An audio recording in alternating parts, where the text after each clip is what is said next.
دل پہ گزری ہے اذیت، ہائے کیسی شام میں سر جھکائے رو رہا ہے ایک قیدی شام میں، سر جھکائے رو رہا ہے ایک قیدی شام میں، سر جھکائے رو رہا ہے ایک قیدی شام میں، سر جھکائے رو رہا ہے ایک قیدی شام میں، جس کے چہرے کی اداسی کر رہی ہے یہ بیان، جس کے چہرے کی اداسی کر رہی ہے یہ بیان، طاق و لنگر سے سوا ہے وقت بھاری شام میں، سر جھکائے رو رہا ہے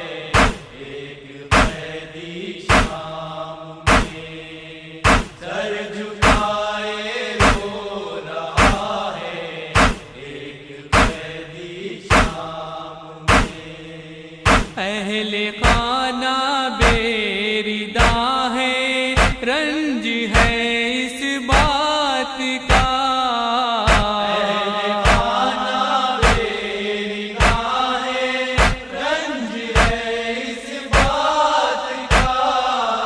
روشنی کا سلسلہ ہے بستی بستی شام میں، سر جھکائے رو رہا ہے ایک قیدی شام میں، سر جھکائے رو رہا ہے ایک قیدی شام میں، بیردائی کو سہائی کی ضرورت تھی مگر، بیردائی کو سہائی کی ضرورت تھی مگر، ذرے ذرے پر نظر آئی سفیدی شام میں، سر جھکائے رو رہا ہے ایک قیدی شام میں، سر جھکائے رو رہا ہے ایک قیدی شام میں، جس کو دیکھو ہنس رہا ہے قیدیوں کے حال پر، جس کو دیکھو ہنس رہا ہے قیدیوں کے حال پر، بے حیائی پر ہے اترا ہر یزیدی شام میں،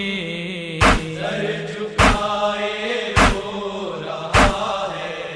ایک قیدی شام میں، سر جھکائے رو رہا ہے ایک قیدی شام میں،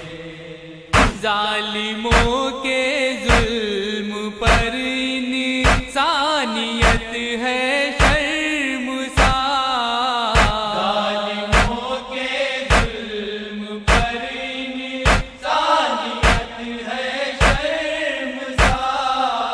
بے قصوں پر ہو رہی ہے سنگ باری شام میں، سر جھکائے رو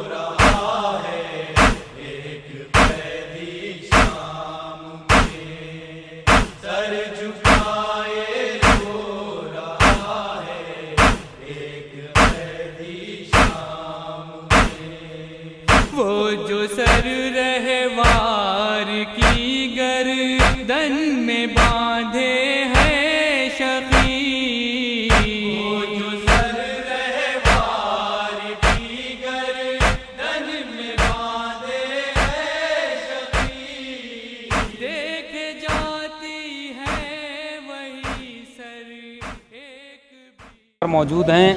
کہ یہ سامنے جو جگہ دکھ رہی ہے یہاں پر اسرائے اہل حرم کو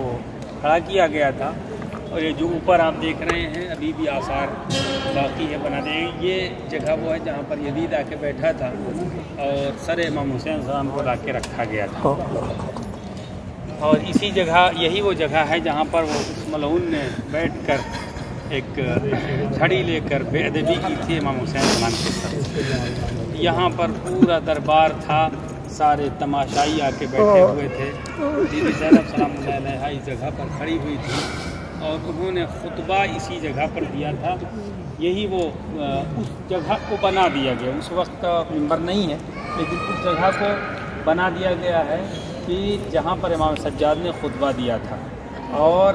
ایک خطیب تھا جو بیان کر رہا تھا۔ پھر امام سجاد نے جو ہے کہا، جب وہ خطیب خطبہ دے چکا تو ایک مرتبہ امام سجاد نے پوچھا کہ کس سے، جو جدید ملعون بیٹھا ہوا تھا اس سے پوچھا کیا اجازت ہے کہ ہم اس لکڑیوں کے انبار پہ جا کے کچھ بیان کر سکیں؟ اس کے بعد وہ اجازت نہیں دے رہا تھا، ہم اور آپ جس جگہ بیٹھے ہوئے ہیں وہ اجازت نہیں دے رہا تھا، ایک مایدی کو کیوں نہیں اجازت دی جا رہی ہے کچھ باتیں یہاں پر اپنے دل کی یہاں بیان کر سکے۔ جب بہت زیادہ اصرار ہوا تب ایک مرتبہ جو ہے اس نے اجازت دی کہ آپ جائیے اور جو ہے بیان کریے۔ امام سجاد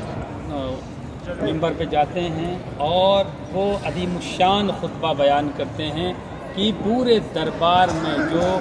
دشمنان اہل بیت تھے وہ سب گریہ کرنے لگے۔ اس کے بعد جب گریہ کرنے لگے اور ایک بغاوت کا سماں یہاں پر ہو گیا تو اس جگہ پر 7 لوگوں نے مل کر اذان دینا شروع کی، اور اسی جگہ پر یہاں پر روایت میں مشہور ہے کہ جناب زینب نے ان لوگوں کو بھی جن لوگوں نے اذان دی اور اذان دینے کے بعد جب امام سجاد کا خطبہ روکنا چاہا تو ایک مرتبہ آپ مجالس میں سنتے رہتے ہیں ساری باتیں جو ہے بیان کا، صرف احساس کرنا ان جگہوں پر جو ہے احساس کر کے آپ جو ہے گریہ کر لیجئے۔ خدا کا شکر ہے کہ ہم جو ہے یہاں پر آ کر ان مصائب کو بیان کر رہے ہیں اور سن رہے ہیں کہ جس جگہ پر بیویوں کو کھڑا کیا گیا تھا۔ اس کے بعد ان لوگوں نے جو ہے جب اذان دینا شروع کی تو یہی وہ جگہ ہے جہاں پر امام سجاد نے ایک مرتبہ مؤذن کو روکا اور کہا کہ اللہ اکبر، جب 4 مرتبہ ختم کر لیا، جب اس نے اشہد ان لا الہ الا اللہ کہنے کے بعد پھر جب اشہد ان محمد رسول اللہ کہا تب ایک مرتبہ یزید سے مخاطب ہو کر امام سجاد کہتے ہیں کہ یہ جن کی گواہی تیرے مؤذن اذان میں دے رہے ہیں یہ تیرے جد تھے یا میرے جد تھے؟ اگر میرے جد تھے تو حسین جیت گئے اور اگر تیرے جد تھے تو تو جیت گیا۔ اسی اذان کی بقا کے لیے ہمارے بابا نے کربلا کے میدان میں اپنا سب کچھ لٹا دیا، اسی نماز کی بقا کے لیے۔ اس ملعون نے جناب زینب کے مخاطب ہو کر کہا تھا کہ دیکھا تمہارے بھائی کے ساتھ، یہی وہ جگہ ہے جہاں پر ملعون نے کہا تھا کہ تمہارے بھائی کے ساتھ اللہ نے کیا کیا۔ جناب زینب نے ایک مرتبہ آنکھوں میں آنکھیں ڈال کر کہا تھا کہ ما رأیت الا، جب خدا کے کاموں میں بہتری کے علاوہ ہم کچھ نہیں دیکھ رہے ہیں، یہ خدا کا کام نہیں، یہ تیرا کام ہے۔ تو نے میرے بھائی کو قتل کروایا ہے، تو نے مجھے بے مقنع چادر بازار شام و کوفہ میں پھرایا ہے، تو نے یہ کیا ہے کہ یہاں پر ہم جو ہے اس حال میں کھڑے ہوئے ہیں۔ جب ایک مرتبہ دربار میں بغاوت کا سماں ہوا تو اس جگہ پر اذان کہلوائی گئی۔ امام سجاد نے اذان جب ہونے لگی تو ایک مرتبہ اپنی جیت کا اعلان کیا کہ ہمارے بابا نے اسی اذان کو جو ہے بچانے کے لیے، اسی اذان کی ترویج دینے کے لیے اپنی قربانی دی ہے، اور یہ قربانی قیامت تک باقی رہے گی، اور اسی قربانی کے ذریعے اسلام اور تشیع قیامت تک باقی رہے گا۔ اس جگہ پر بیویوں کے ہدیے کے لیے اگر امکان ہو تو آپ تمام لوگ جو ہے 2 رکعت نماز اس جگہ پڑھ سکتے ہیں، صرف اتنی جگہ پر، اور کہیں نہیں، صرف اتنی جگہ پر، ٹھیک ہے۔ خدا انشاءاللہ ہم سب کی زیارتوں کو قبول فرمائے، اور انشاءاللہ امام زمان کے ظہور میں تعجیل فرمائے، تاکہ دنیا میں جو آپ ابھی ہم اور آپ جو ہے عزاداری کرتے ہوئے آ رہے تھے، جو رکاوٹیں آ رہی تھیں، جو کہا جا رہا تھا خدا اصلی وارث عزا کو جلد از جلد ہمارے درمیان بھیج دے، تاکہ جہاں پر بھی عزاداروں پہ ظلم ہو رہا ہے، عزاداروں کو عزاداری سے روکا جا رہا ہے، اللہ جب وہ آخری امام آئے گا تو پوری دنیا پر اس امام کی حکومت ہو، کوئی نہیں عزاداروں کو روک سکتا ہے، ہر جگہ تشیع کا پرچم لہرائے گا اور ہر جگہ انشاءاللہ حکومت امام زمان غالب ہوگی۔ وہ یادگار ہے کہ جو امام زین العابدین امام علی بن حسین نے جہاں پر وہ خطبہ دیا، آواز زیادہ بلند کرنا ممنوع ہے یہاں پر، تو اگر ہم کریں گے تو روک دے گا۔ آپ قریب آ جائیں، آپ قریب آ جائیں جنہیں آواز نہیں آ رہی، یہاں پہ زیادہ بلند آواز سے پڑھنا منع ہے، تو لہٰذا آپ لوگ قریب آنا پڑے۔ میں چاہ رہا ہوں کہ 2-3 جملے اس خطبے کے کہ جو امام زین العابدین نے اس مقام پر دیا تھا وہ آپ کی خدمت میں ہدیہ کروں۔ وہ خطبہ کہ جب یزید نے کہا کہ خدا نے ہمیں کامیابی عطا کی، خدا نے ہمیں کامرانی عطا کی، تو اس وقت امام زین العابدین نے کہا کہ کیا اجازت ہے کہ میں بھی کچھ جملے جا کر اس منبر پر ادا کروں؟ تو امام نے خطبہ دیا۔ اس خطبے کے الفاظ یہ ہیں کہ بسم اللہ الرحمن الرحیم، ایھا الناس اعطینا الستہ وفضلنا بسبع، اے لوگو ہمیں 7 خصوصیات دی گئی ہیں اور ہمیں 7 فضیلتوں سے نوازا گیا ہے۔ ہمیں علم دیا گیا، ہمیں حلم دیا گیا، ہمیں شجاعت دی گئی، ہمیں فصاحت دی گئی، اور ہماری محبت کو لوگوں کے دلوں میں ڈالا گیا۔ ہمیں اور ہماری فضیلت یہ ہے کہ ہم میں سے رسول خدا صلی اللہ علیہ وآلہ وسلم ہے، اللہم صلی علی محمد وعلی محمد۔ ہم میں سے صدیق ہے، صدیق اکبر کون؟ حضرت امیر المومنین علی ابن ابی طالب، اللہم صلی علی محمد وعلی محمد۔ ہمیں وہ اہل بیت ہیں کہ جن میں سے جعفر طیار ہیں، ہمیں وہ لوگ ہیں کہ جن میں سے خدا اور اس کے رسول کے شیر حضرت حمزہ ہیں، ہمیں وہ لوگ ہیں کہ جن میں اس امت کے 2 سبط یعنی امام حسن اور امام حسین ہیں۔ جو مجھے جانتا ہے من عرفنی فقد عرفنی ومن لم یعرفنی انبأتہ بحسبی و نسبی، جو مجھے جانتا ہے وہ جانتا ہے، اور جو مجھے نہیں جانتا میں اسے اپنا حسب بھی بتاتا ہوں، میں اسے اپنا نسب بھی بتاتا ہوں۔ ایھا الناس انا ابن مکہ و منا انا ابن زمزم و صفا، اے لوگو میں مکہ اور منا کا بیٹا ہوں، اے لوگو میں زمزم اور صفا کا بیٹا ہوں، اے لوگو انا ابن من حمل الرکن باطراف الرداء، اے لوگو میں اس کا بیٹا ہوں جس نے حجر اسود کو اپنے پلو میں اٹھا کر، ابا کے دامن میں اٹھا کر جس نے نصب کیا۔ انا ابن خیر من اتزر وارتدى انا ابن خیر من انتعل واحتفى انا ابن خیر من طاف وسعى انا ابن من حمل على البراق في الهوى۔ امام سجاد اپنے آباء و اجداد اپنا حسب بیان کر رہے ہیں کہ میں اس کا بیٹا ہوں جس نے طواف کیا، میں وہ اس کا بیٹا ہوں جس نے سعی کی، میں اس کا بیٹا ہوں جس نے حج کیا، میں اس کا بیٹا ہوں جس نے خدا کی بارگاہ ہمیں تلبیہ پڑھا، لبیک کہا، میں اس کا بیٹا ہوں جس کو براق ہوا میں لے گیا۔ پھر اس کے بعد عجیب جملے، انا ابن من اسری بہ من المسجد الحرام الى المسجد الاقصی، میں اس محمد مصطفیٰ کا بیٹا ہوں کہ جسے مسجد حرام سے مسجد اقصی تک کی سیر کرائی گئی۔ انا ابن من بلغ بہ جبرائیل الى سدرۃ المنتہی، میں وہ ہوں اس کا بیٹا ہوں کہ جسے جبریل سدرۃ المنتہی پہ لے گئے۔ پھر اس کے بعد فضیلتیں بیان کرنا شروع کی، فضیلتیں آگے بڑھتی رہیں، اور پھر ایک مرتبہ کہا میں وہ ہوں جس نے آسمان کے فرشتوں کے ہمراہ نماز ادا کی، میں اس رسول کا بیٹا ہوں جس کو خدائے بزرگ و برتر نے وحی بھیجی، میں محمد مصطفیٰ علی مرتضیٰ کا بیٹا ہوں۔ جس دربار میں ابھی تک امیر المومنین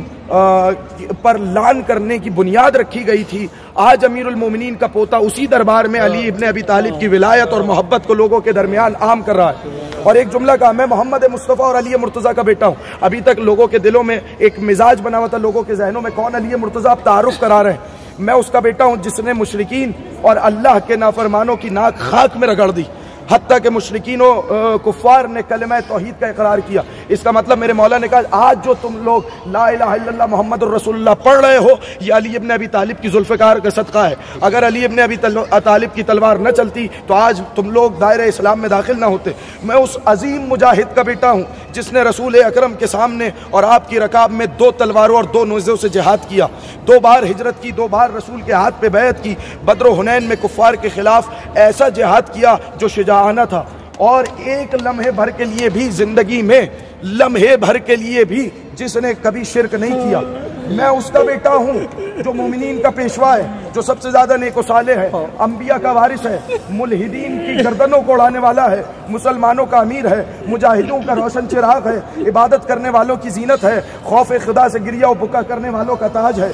میں سب سے زیادہ صبر و استقامت کرنے والے آل یاسین یعنی محمد و آل محمد میں سب سے زیادہ قیام اور عبادت کرنے والے کا بیٹا ہوں۔ میرے دادا امیر المومنین وہ ہیں جن کو جبریل کی تائید اور حمایت، میکائیل کی مدد اور نصرت حاصل ہے۔ میں مسلمانوں کی ناموس کے محافظ و پاسدار کا بیٹا ہوں، وہی علی جس نے مارقین ناقصین اور قاسطین سے جنگ کی۔ پھر اس کے بعد عجیب جملے مولا کہ میں تمام قریشیوں کی سب سے افضل اور سب سے برتر قابل فخر شخصیت کا بیٹا ہوں۔ میں اس مومن کا بیٹا ہوں جس نے سب سے پہلے خدا اور اس کے رسول کی دعوت پر لبیک کہا۔ میں سابقین میں سب سے اول متجاوزین اور جارحین کو توڑ کر رکھنے والا، مشرکین کو نیست و نابود کرنے والے کا بیٹا ہوں۔ اب جب امام نے یہ فضیلت آشکار کرنے لگے اور اس کے بعد کہا میں اس کا بیٹا ہوں جو منافقین کے لیے اللہ کے پھینکے ہوئے تیر کی مانند ہے، یعنی یہ علی ابن ابی طالب نہیں ہے، گویا یہ وہ تیر ہے جسے اللہ نے دشمنوں کی جانب بھیجا ہے۔ عبادت گزاروں کی زبان حکمت، دین خدا کے حامی و یاور و مددگار، اللہ کے ولی، صاحب ولایت و خلافت، حکمت الہیہ کا بوستان، علوم الہیہ کا حامل، وہ جواں مرد، سخی حسین چہرے کا مالک، تمام نیکیوں اور اچھائیوں کا جامع، سید و سرور، پاک و طاہر، بزرگوار،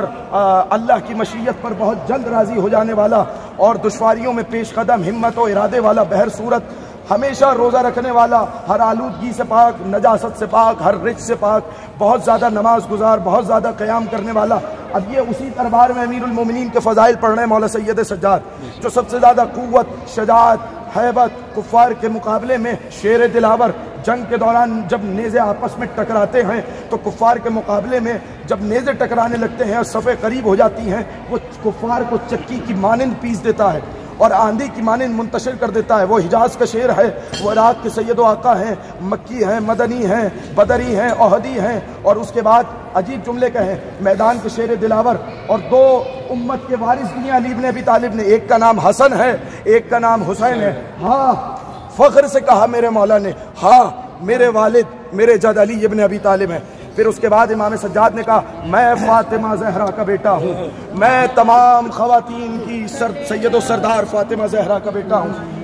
اور بس امام سجاد نے اپنا تعارف کراتے ہوئے اس قدر انا کہا، انا ابن مکہ و منا، انا ابن علی ابن ابی طالب، اتنی مرتبہ انا کہا کہ ایک مرتبہ حاضرین میں شور گریہ بلند ہوا، لوگ تھاڑے مار مار کے رونے لگے۔ ایک مرتبہ شدید خوف و ہراس یزید کو لاحق ہوا کہ کہیں ایسا نہ ہو کہ حکومت کا تخت الٹ جائے۔ ایک مرتبہ اس نے مؤذن کو حکم دیا کہ اذان دے، امام کے کلام کو قطع کیا گیا۔ امام نے جیسے ہی اس نے کہا اللہ اکبر تو امام نے کہا بے شک کبریائی اسی خدا کے لیے ہے، اور جیسے ہی مؤذن یہاں پر پہنچا اشہد ان محمد رسول اللہ، تو ایک مرتبہ مؤذن کو روک کر سید سجاد نے پوچھا ہاں اب پتا یہ محمد جن کی رسالت کا اعلان ہو رہا ہے یہ تیرے نانا ہیں یا میرے نانا ہے؟ تو دربار میں اپنی جیت کا اعلان کر کے سید سجاد یہاں پر گئے ہیں، اور اس وقت شور گریہ بلند ہوا، 7 مقامات سے اذانیں آئیں۔ یہ وہی مقام ہے جہاں قیدیوں کو اسیر بنا کے لایا گیا، جہاں یزید شراب کے نشے میں چور ہو کر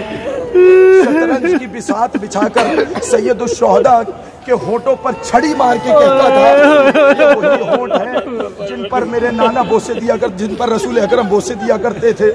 یہ وہی لب ہے جن پہ فاطمہ زہرا بوسے دیا کرتی تھی۔ کبھی ایک بی بی کی طرف اشارہ کر کے پوچھتا ہے یہ بی بی کون ہے، یہ بی بی کون ہے، یہ بی بی کون ہے؟ بیویاں ایک دوسرے کے پیچھے چھپتی ہیں۔ ایک مقام ایسا آیا کہ جناب زینب کبریٰ کی طرف ابھی اشارہ کیا ہی چاہتا ہے کہ جناب فضہ آگے آ کے کھڑی ہو گئی، تو ایک مرتبہ اس نے اشارہ کر کے کہا اس بی بی کو ہٹایا جائے۔ وہ بی بی کون ہے؟ تو کہا امیر آہستہ آواز میں بات کر، وہ علی کی سب سے بڑی بیٹی زینب کبریٰ ہے۔ ایک مرتبہ اس جملے کو سننا تھا کہ زینب کبریٰ کو سامنے لایا جائے۔ ایک مرتبہ فضہ سامنے آ گئی کہ کس کی مجال ہے کہ جو میرے ہوتے ہوئے زینب کبریٰ تک آئے۔ ایک مرتبہ تازیہ نے کھائے اور اس وقت چند حبشی غلاموں کو دیکھ کر کہا اے غلاموں تم نے نہیں پہچانا میں تمہارے ملک کی شہزادی فضہ ہوں۔ اتنا سننا تھا ان غلاموں نے تلواریں نکال لی، کہا امیر یہ ہمارے ملک کی شہزادی ہے، ہماری غیرت کو گوارا نہیں کہ ہمارے ہوتے ہوئے اسے قیدی بنایا جائے۔ جناب زینب نے فوراً مدینے کا رخ کر کے کہا نانا کنیزوں کے غلام ہم تو آ گئے آپ کے حمایتی، آپ کے نوازیوں کو بچا لینا۔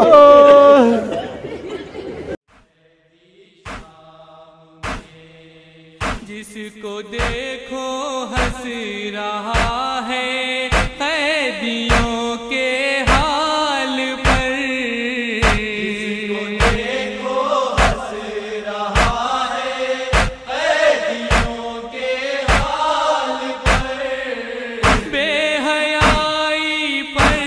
ہے اترا ہر یزیدی شام میں،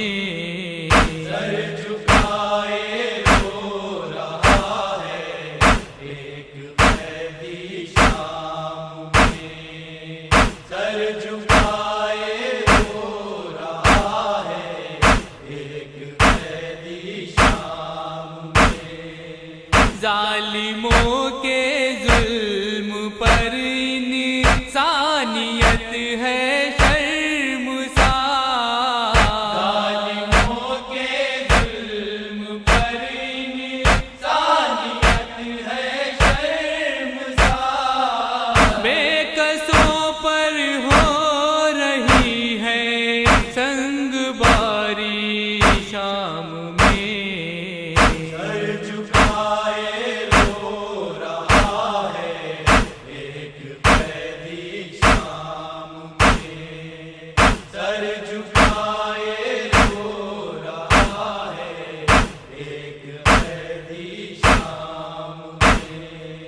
وہ جو سر رہوار کی گردن میں باندھے ہیں شقی، وہ جو سر رہوار کی گردن میں باندھے ہیں شقی،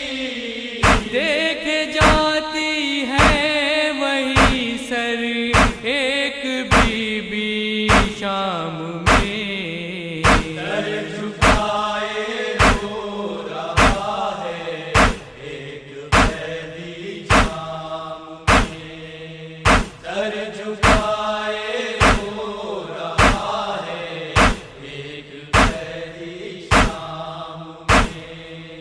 ڈالتی جاتی ہے نظریں بھیڑ پر حسرت کے ساتھ، ڈالتی جاتی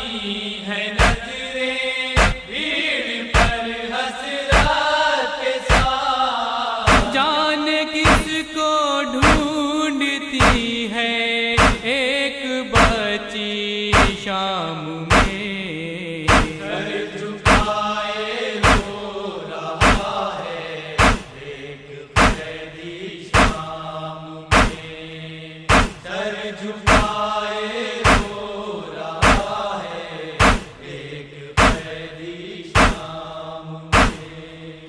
اظہر و رمزی زمانے